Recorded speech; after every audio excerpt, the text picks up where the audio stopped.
नमस्कार, मी ललिता. आपण पाहत आहात भारत न्यूज मराठी HD.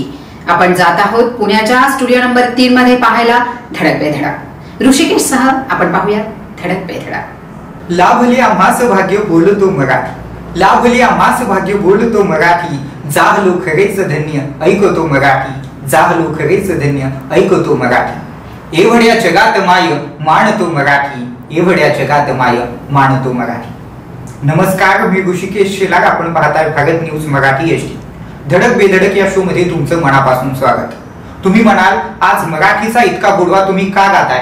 त्या मागचं नेमकं कारण काय आहे? आज आपल्या स्टुडिओ मध्ये आलेले आहेत आधुनिक बहिणाबाई म्हणून ज्यांना असं ओळख आहे अशा ज्येष्ठ कवयित्री मंगल गोगावकी आज आपल्या स्टुडिओ मध्ये आहेत. मंगलताई, तुमचं मनापासून स्वागत. धन्यवाद. धन्यवाद. मंगलताईंच्या पुस्तकांची नावे मी तुम्हाला सांगतो. पैठणी, बावण कशी, नाती गोती तुझी नि माझी, अशी अनेक पुस्तके मंगलाताईंनी लिहिलेली आहेत. त्यासोबतच मंगलाताई अनेक पुरस्कारांच्या मानकरी आहेत. शिवाय दुबई रिटर्न सुद्धा त्या आहेत. मंगलाताई, एकूणच तुमचा प्रवास आज आपण या शोच्या माध्यमातून उलगडणार आहोत. आपण लहान असतो आणि आपल्याला असं वाटत असतं की मला डॉक्टर व्हायचंय, मला इंजिनियर व्हायचंय. तुम्ही काय व्हायचं म्हणून ठरवलं होतं आणि लेखनाकडे तुम्ही कशा वळालात? लहानपणापासूनच मला साहित्याची म्हणजे लेखनाची मला आवड होती. माझी आई पुण्याची असल्यामुळे लेखनाची आवड, वाचनाची आवड आमच्या घरातूनच होती. पण मला माझ्या मैत्रिणींमुळं मला डॉक्टर व्हायचं अशी माझी इच्छा होती. पण डॉक्टर माझ्या वडिलांना ते मान्य नव्हतं, कारण शेतकरी कुटुंबातले आम्ही असल्यामुळे त्या काळात तेवढी मान्यता नव्हती.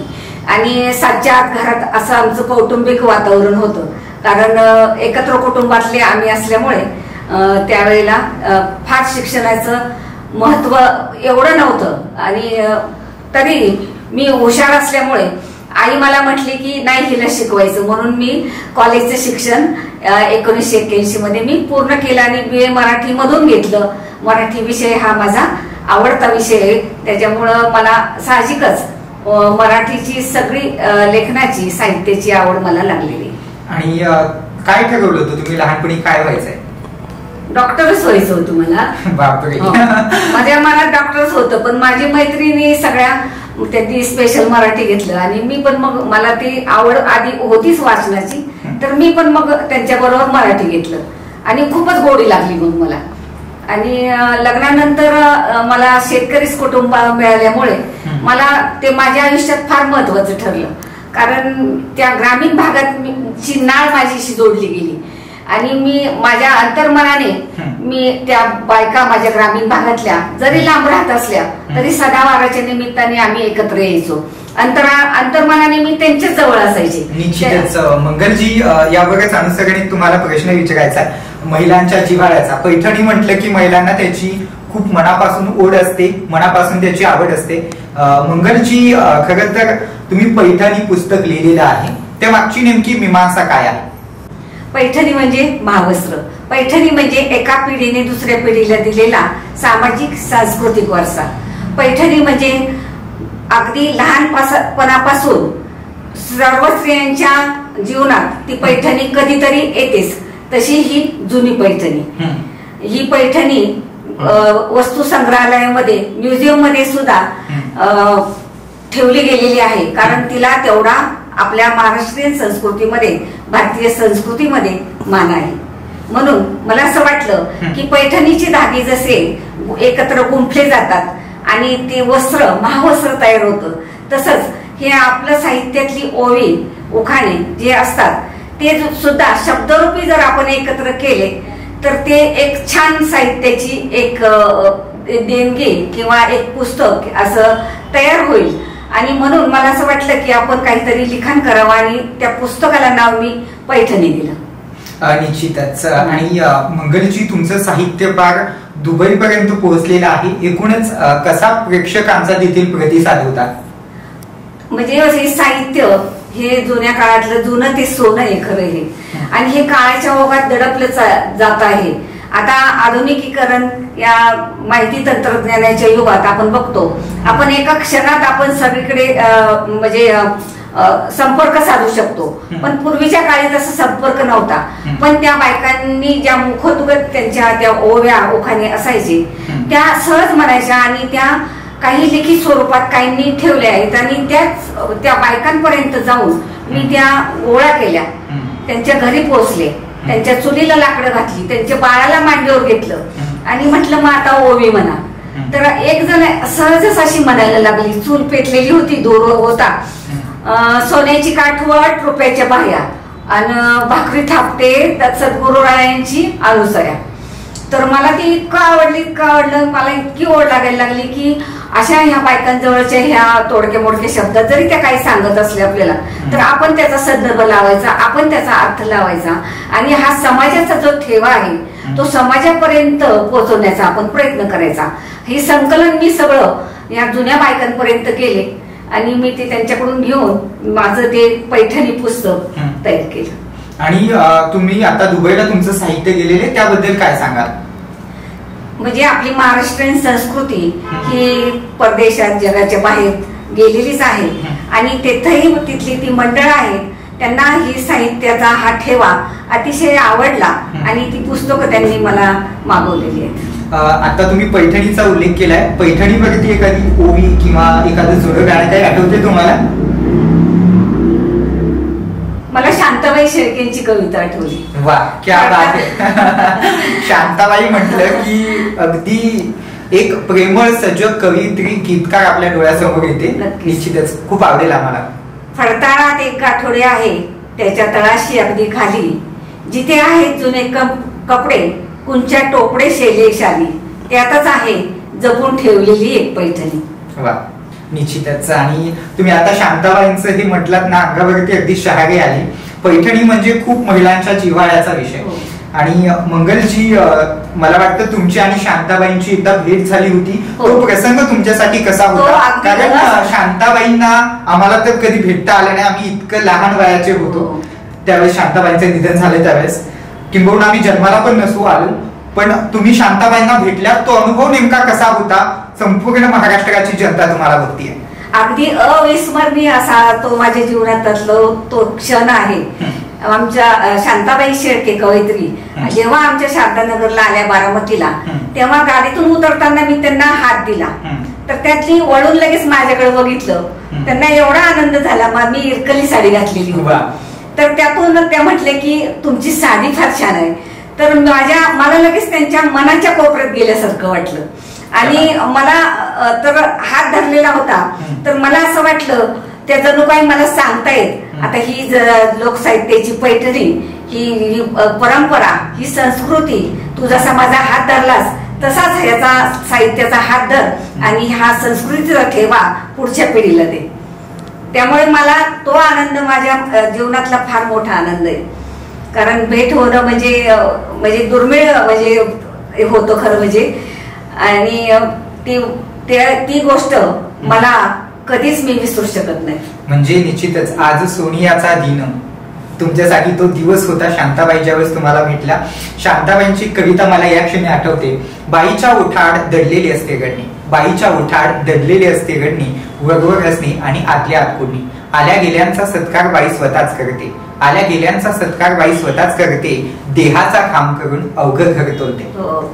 क्या बात आहे. शांताबाईंची ही अप्रतिम अशी कविता. आणि शांताबाईंनी खूप छान अशी ही कविता लिहिलेली आहे, स्त्री जन्माची कहाणी सांगितलेली आहे. शांताबाईंची एखादी कविता जी तुम्हाला आवडते? घाल घाल पिंगा वाऱ्या माझ्या परसात, घाल घाल पिंगा वाऱ्या माझ्या परसात, माहेरीच्या सुवासाची कर बरसात, माहेरीच्या सुवासाची कर बरसात. वा, क्या बात आहे. आता मला तर स्टुडिओचा माहोल अगदी गडका झालाय, कारण माहेरची आठवण आमच्या यांना सुद्धा यायला लागलेली, स्टुडिओमध्ये बसलेल्या महिलांना सुद्धा. आणि ऍक्च्युली खरंच शांताबाई ग्रेट पर्सन होते आणि त्यांचा ठेवा तुम्ही पुढे चालू ठेवलाय. खूप खूप तुम्हाला शुभेच्छा आहेतच. आणि तुम्हाला यावरच अनुसरून एक प्रश्न विचारायचा आहे. एके ठिकाणी बहिणाबाई खूप सुंदर शब्दात म्हणतात, लागे पायाला चटके रस्ता तापसानी लाल. लागे पायाला चटके रस्ता तापस आणि लाल माझ्या माहेराची वाट माले वाटे मखमल माझ्या माहेराची वाट माले वाटे मखमल. यावरच अनुसरून माहेर म्हटलं की महिलांना खरंच खूप आदर तीर्थ असतं आणि माहेरचा कुत्रा जरी आला तरी त्यांना तो खूप प्रियच असतो नाही का. तर माहेराबद्दल काय आठवणी आहेत आणि तुमच्याकडे काही ओव्या किंवा कवितांचा संग्रह तुम्ही जुळवला आहे त्यामध्ये काय आहे? माहेर हा शब्द जरी कानावर आला तरी बाईच्या हृदयाचा ठोका सुद्धा चुकतो. निश्चितच इतकं तिला माहेर जवळचं असतं आणि माहेर विषयी तिची ओढ असते. सयापुशी त्यात माहेर वास कसा केळीच्या पानावर आंबे मोहर बहात जसा. माझ्या माहेराच्या वाटे जरी आले पायी फोड पाय चालता चालले अशी माहेराची ओढ. माझ्या माहेराच्या वाटे गाई म्हशीचे खिल्लार गावामध्ये बरकत दया दुधाची रे देर. माहेरला ती मंदिर समजते. बहिणाबाईंच्या कवितेतून माहेरचा खूप मोठेपणा गोवलेला आहे आणि माहेरला ती मंदिर समजते, सासरला ती राजवाडा समजते.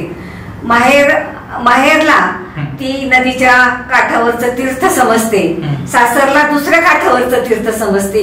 इतकं तिचं माहेरचं आणि तिचं घनिष्ठ नातं आहे. माहेरा वाचून ती राहूच शकत नाही. बहिणीला भाऊ एकतरी असावा चोळीचा खण एका रात्रीचा विसावा. एका रात्री जरी ती माहेरी गेली तिला नुसती साडी ऐवजी नुसता चोळीचा खण जरी घेतला तर ती मनोमन इतकी सुखावते आणि घरी जाऊन 4 वेळा त्या खणाकडे बघून ती शेजारनी पाजारणीला सयांना दाखवते. इतकी ती सुखावते. म्हणजे तिला किती मोठेपणा असतो. बहिणीला कधी असं वाटत नाही ती तुमच्याकडून काहीच अपेक्षा करत नसते. आईनंतरची आपल्याकडे जीवापाड अगदी जिला कुठल्याच गोष्टीची अपेक्षा नसते आणि आपल्यावरती जीवापाड प्रेम करत असते ना मित्रांनो, ती खरं तर आपली बहीण असते. आणि खरं तर मला या ठिकाणी माझ्या बहिणीचा उल्लेख करायचा आहे जी आता या ठिकाणी नाही अपेक्षा. आणि खरंच मी खूप मिस करते. तुम्ही ज्यावेळेस बहिणीचा उल्लेख केला खरंच अंतःकरण खूप भरून आलं. आणि तुम्हाला यावरच अनुसरून एक आणखीन एक प्रश्न विचारायचा आहे. मी आता माहेरविषयी तुम्हाला अजून एक छान सांगते. पाऊस नवर देवाईज झाली करवली माझ्या बंधूच्या शेतातून गईची वरात मिरवली. माझ्या बंधूच्या शेतातून गईची वरात मिरवली. मग सहजच गजनीन म्हणती अगं जरा माहेरचं गाती तसं सासरचं सुद्धा म्हण की. सासरचं खातीस आणि माहेरचं गातीस होय ग. ती लगेच मग सासरचं पण तिला तितकंच मोठेपणा. कारण पूर्वीच्या काळी जात्यावर बायका बसल्या की सासर माहेरचा मोठेपणा सांगायचा.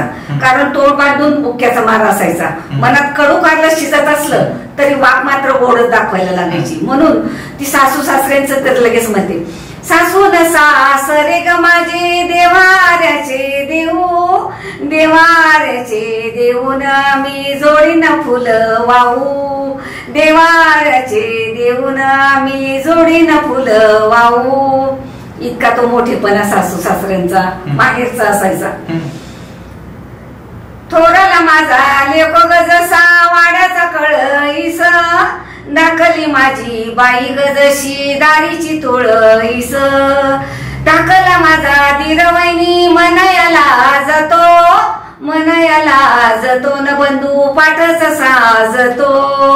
ननंदबाई माझी ग जशी साईच फुटईली चुड्या मागे सजती जशी ठळक पाटईली. सर्व्या गगोता मंदी ननंदबाईची आवड बाईची आवड न कंथा पाठची शाल जोड. अक्षर मागते मी चुड्या मागून गजऱ्याला मागते गजऱ्याला नदीर राजसवजीराला राजसवजीराला नदीर राजसवजीराला. इतकं तिला सासरचं पण मोठेपणा असतो. माहेर तितकं जवळचं पण सासरलाही ती तितकंच मानायची. आणि जरी काही तिच्या मनाविरुद्ध असलं तरी ती गोडच सांगायची. निश्चितच. आणि तुम्ही यावरच समाज प्रबोधन करत असता तुमच्या कवितांमधून, तुमच्या गीतांमधून, या लोकसंग्रहाच्या कार्यक्रमांमधून, तुम्ही शारदा कृषी वाहिनी असेल किंवा वसुंधरा कृषी वाहिनी असेल, या रेडिओ स्टेशनवरती देखील तुम्ही नेहमी सक्रिय असता अशा जुन्या ठेव्यांच्या गीतांच्या माध्यमातून. तर तुम्हाला आणखीन एक महत्वाचा प्रश्न या ठिकाणी विचारतो. 52 कशी हे तुम्ही पुस्तक लिहिलं, तर ती 52 कशी नेमकी कशी आहे?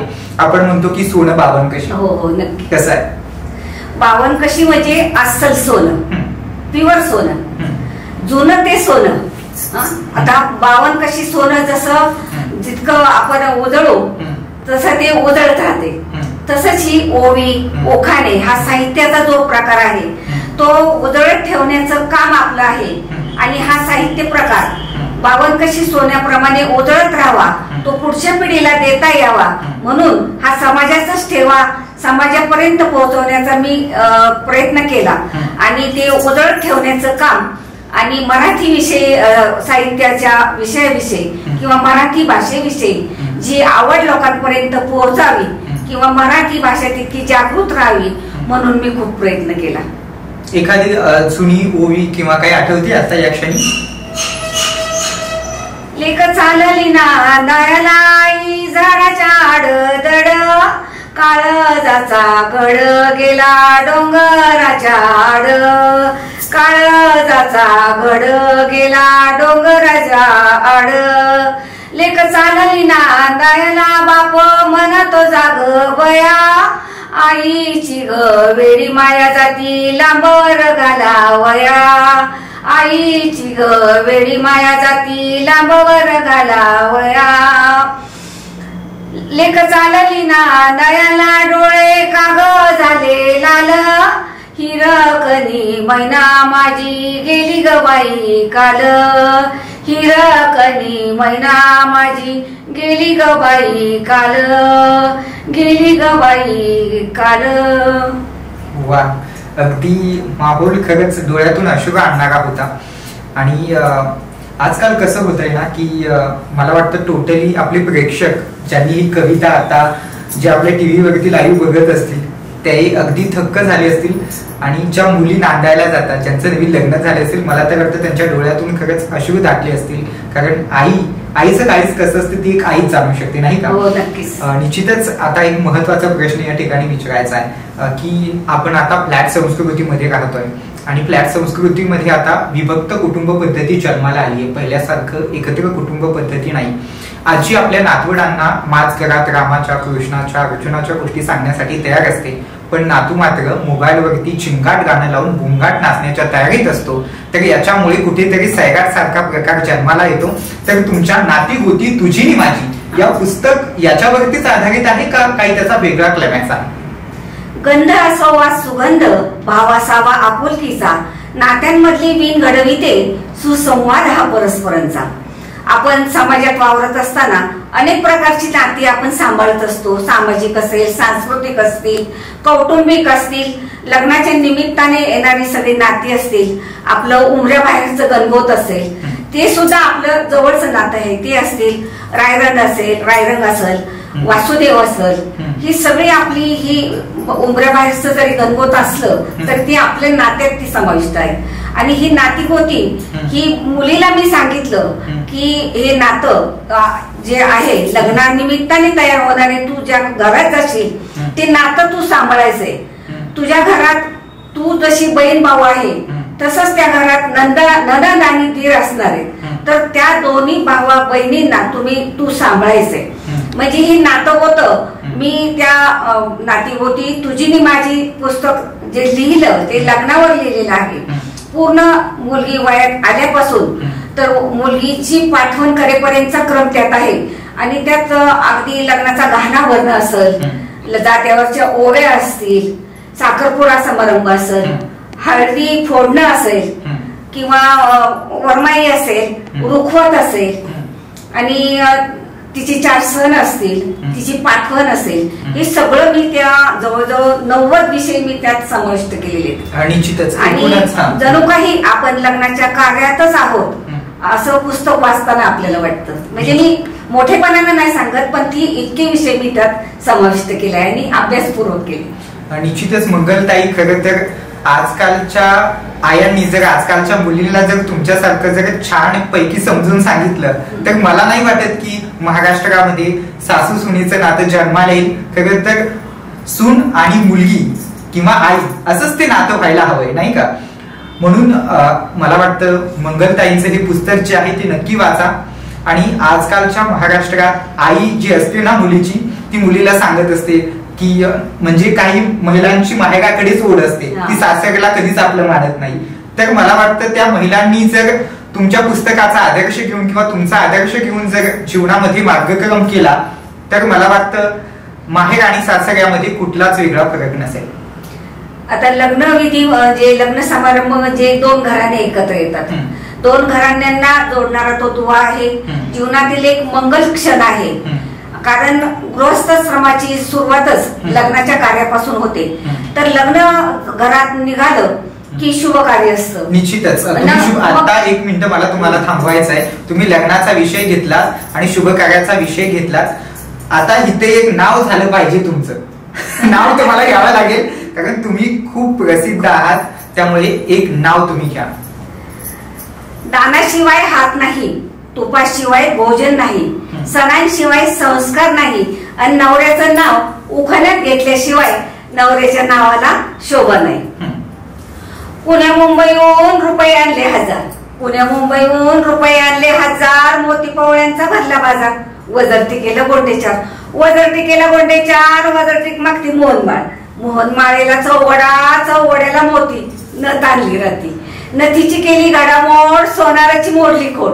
हातच्या पाटल्या दाटल्या, विरुद्ध कळऱ्या नटल्या, विरुद्ध कळऱ्यांची बोट उघडीन, कानी मागते बोगडी आणि बोगडीला बघा जोबा. आणि आता स्वपनरावांना म्हणलं आता फक्त लक्ष्मी हारच करायचं राहिलंय बघा, लक्ष्मी हारच करायचं राहिलंय बघा.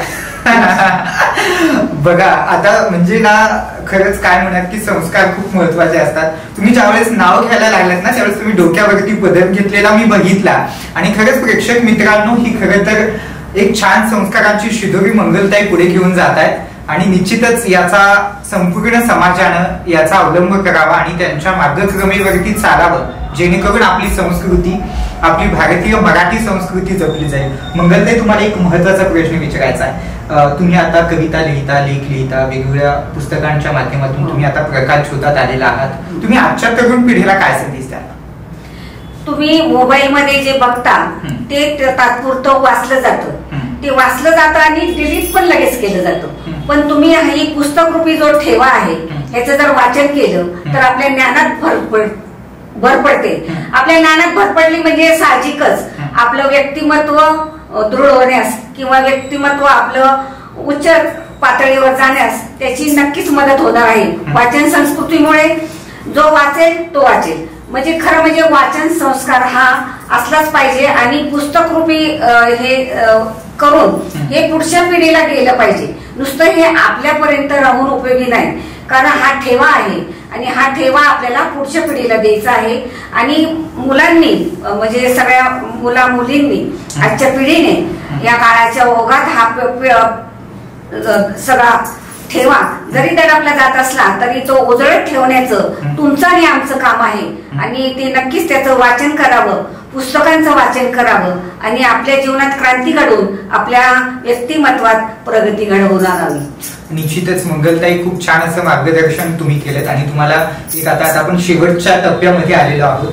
तुम्ही तुमची एखादी छान गीतांपैकी किंवा तुमच्या लोकसंग्रहांपैकी असं कुठलं एखादं छान असं जुनं गाणं असं मनाला भिडतं, काळजाला भिडतं असं कुठलं आहे जे आमच्या प्रेक्षकांना ऐकायला आवडेल? मी नेहमी म्हणजे ओटी भरण्याच्या कार्यक्रमाला जाते, बारशाच्या कार्यक्रमाला जाते, बचत गटांमध्ये जाते. 2-2 हजार बायका माझ्या समोर असतात. तर मला साहजिकच असं वाटतं की आपण सामाजिक प्रबोधन करावं, काहीतरी जनजागृती करावी. लेख वाचवा, लेख वाढवा, स्त्री जन्माचं स्वागत मनापासून करा, पर्यावरणानं पाळा किंवा सगळं एकत्र कुटुंबाचं महत्व मी त्यांना सांगते की आजच्या काळात एकत्र कुटुंबाची किती गरज आहे. आपण आपली छोटी मुलं बाहेर ठेवतो, ती जर आपण आपल्या घरात ठेवली, आपल्या ज्येष्ठांच्या अनुभवाचा आपण लाभ घेतला त्यांच्याजवळ प्रेमाने ठेवली, त्या ज्येष्ठांना प्रेम दिलं तर आपण आपली मुलं सुरक्षित जागी ठेवू शकू आणि आपल्याला पाळणा घराची गरज राहणार नाही. म्हणून एकत्र कुटुंबात खर्चही वाचतो आणि आज वास्तव असं आहे की आज एकत्र कुटुंबाची गरज आहे. कारण मुलींना, सुनांना घराबाहेर पडावं लागत आहे आणि ती बाहेर पडावं लागत असल्यामुळं ही घरची जबाबदारी नक्की एकत्र कुटुंबातली माणसं प्रेमाने सगळी जबाबदारी सांभाळतील आणि आपणही चांगल्या बिनकाळजीपणे आपण हे सगळं काळजीने बाहेर पडू शकू. म्हणून मी नेहमी ती माझ्या ऐकण्यात आलेली आहे ती ऊन खिचडी आणि ती मला खूप आवडली. तर मी त्यातून एकत्र कुटुंबाचं महत्व मी सांगत असते. तर मी सांगते की जुन्या काळात, पूर्वीच्या काळात एकत्र कुटुंब असायचं. 5-50 माणसं घरात असायची. धुसफूस होणं, खटके ओढणं हे तर जिवंत मनाचं लक्षण. नाण्याला देखील 2 बाजू असतातच ना. तर एकत्रही राहावं असं वाटतं आणि वेगळंही व्हावंच वाटतं. मग तर ती ऊन खिचडी ती नंतर कशी गारगार होते आणि तिला एकत्र कुटुंबाचं महत्व कसं कळतं ते बघा नक्की. ऊन खिचडी साजूक तू पण वेगळं राहण्यात भारी सुख. ऊन खिचडी साजूक तू पण वेगळं राहण्यात भारी सुख. 1 नाही 2 नाही माणसं 12, 1 नाही 2 नाही माणसं 12, कसलं मेलं हा बाजार सारा. सासूबाई मामंजी नंदादीर, सासूबाई मामंजी नंदादीर, जावयाच्या पोरांची सध्या किरकिर. 10 दिली ही बाबांची चूक, वेगळं राहण्यात भारी सुख. सगळे म्हणतात मोठं प्रेमळ तुझं घर, मोठं प्रेमळ तुझं घर. अहो प्रेमळ म्हटलं तरी सासू ती सासूच. एवढासा झाला तरी विंचू तो विंचूच. धाकटी नणंद चुगली थलकीन, वीतभर लाकडाला हातभर डलपी. अहो धाकटी नणंद चुगली थलकीन, वीतभर लाकडाला हातभर डलपी. अहो पाणी कितीही तापवलं तरी साय थोडीच धरणार आहे आणि बाबांची माया काय मामांची नाही येणार आहे. जावेत आणि बहिणीत अंतर खूप पण वेगळं राहण्यात भारी सुख. सगळे म्हणतात किती सुंदर तुझं घर, किती सुंदर तुझं घर. अहो सगळ्यांनाच दिसते सुख माझं, पण इथं इच्छेचं मरण आणि कामाचं ओझं. मला काही आणलं की सगळ्यांनाच हवं, मला काही आणलं की सगळ्यांनाच हवं. ह्यांच्या एकट्यांच्या पगारात ते सगळं कसं व्हावं. आमच्या दोघांचा संसार म्हणजे सध्या दिवाळी दसरा. आमच्या दोघांचा संसार म्हणजे सध्या दिवाळी दसरा आणि दोघात तिसरा म्हणजे डोळ्यात कचरा. दोघांनीच राहायचं, दूर दूर फिरायचं आणि गुलगुल बोलायचं. आठवड्याला सिनेमा, महिन्याला साडी. फिरतील ग बाई माझ्या आवडी निवडी.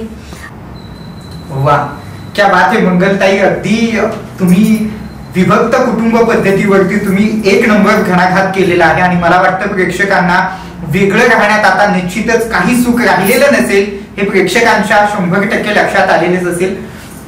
खरं तर आपल्या कार्यक्रमाला एक लिमिटेड वेळ असते आणि ती वेळ आता मंगलताई संपत आलेली आहे.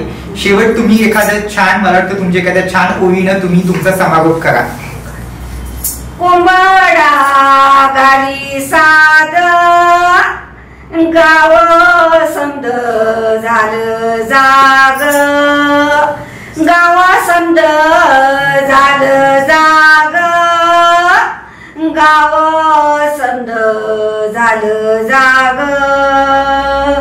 बाई हवस मला मोठी गटाटा शेजारी वाटीची, टाटा शेजारी वाटीची न लेकाच्या पाठीसी. बाई लाड केले की लाग काटा रुतत बोपडीचा न पाय नाजूक पुतळीचा. आणि लेकाच्या पराई सगळं लेक कशानं झाली उनी एका कुशीची रत्न दोन्ही. आणि लेकाच्या पराई सगळं लेक कशानं झाली उनी. सई लाग सांगते मीरा नवे गैर कनी. जोंधळ्या पराई सगम्या वाढविल्या तुरी. लेका पराई सग मला लेकच झाली प्यारी. लेका पराई सग मला लेकच झाली प्यारी. लेका पराई सग मला लेकच झाली प्यारी.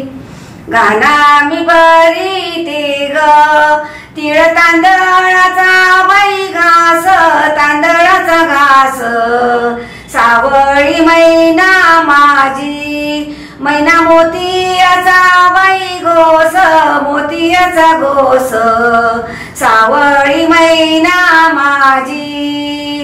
गाना मी बरी ते ग सवाखंडी ग बाई गऊ, सवाखंडी गऊ, सावळ्या मैना लाग, मैना लाग गोत बहु, गोत बहु, सावळ्या मैना लाग.